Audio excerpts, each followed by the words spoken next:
నిద్రలో 5 స్టేజ్లు ఉంటాయి. First stage ఒక 5% పడుకుంటాం. అంటే పడుకున్నాం కానీ అన్నీ తెలుస్తాయి. అటు పూర్తి నిద్ర కాదు, అటు మామూలు. సెకండ్ స్టేజ్ 50% పడుకుంటాం. అప్పుడు కలలు రావు, నిద్రలోకి వెళ్ళిపోతాం. 3-4 స్టేజుల్లో డీప్ స్లీప్ అంటారు, అంటే బాగా గాఢ నిద్ర.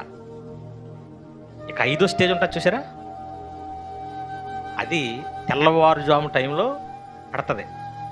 ఇంకేమీ తెలియదు అన్నమాట, మొత్తంలోకి వెళ్ళిపోతాం. అప్పుడు వస్తాయి కళలు. ఒక 5 నిమిషాల నుంచి 10 నిమిషాల వరకు సుమారుగా ఒక 5-6 కళలు ఒక రోజులో. మనకి అన్నీ గుర్తుండవు.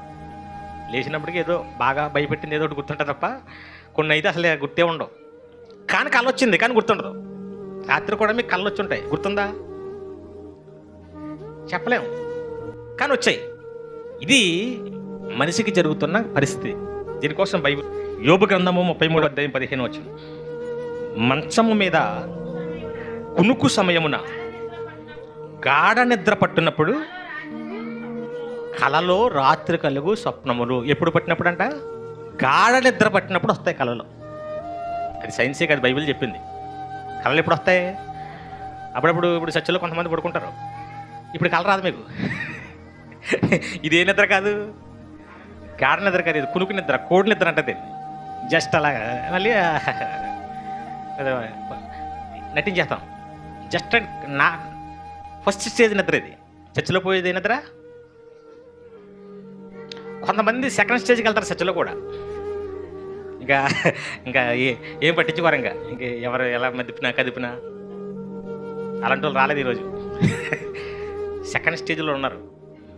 అది వెనకాల ఆల్రెడీ సెకండ్ స్టేజ్లో ఉన్నాడు. ఇక్కడ ఇప్పుడు కళలు రావు.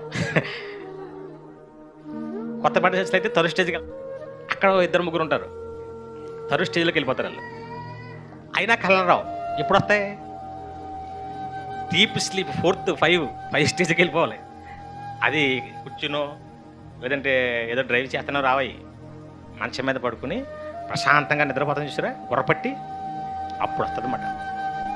పిల్లలకు కూడా వస్తాయి అప్పుడప్పుడు. చూడాలి, నవ్వేసుకుంటారు, ఎదరిపోయి నవ్వేస్తాడు, ఏడ్చేస్తుంటాడు, ఏదో ఒక రన్ అవుతుంది లోపల. దేవుడితో ఆడుకుంటాడు. మనం ఈడు చూసి వచ్చింది, దేవుడితో ఆడేసుకుంటాడు అంటాడు. అంటే కళలు ఇవన్నీ మైండ్లో మనం పడుకున్నా కూడా ఆ రిలాక్షన్లో మైండ్ దానికి అదే క్రియేట్ చేస్తుంటుంది. కొన్ని చచ్చిపోయామనుకోండి మెలకు వచ్చేది. ఎందుకు మెలకు వచ్చేసిందంటే చచ్చిపోయిన తర్వాత ఏం జరుగుతుందో మనకి తెలియదు కాబట్టి ఇంకా అది క్రియేట్ చేయలేదు.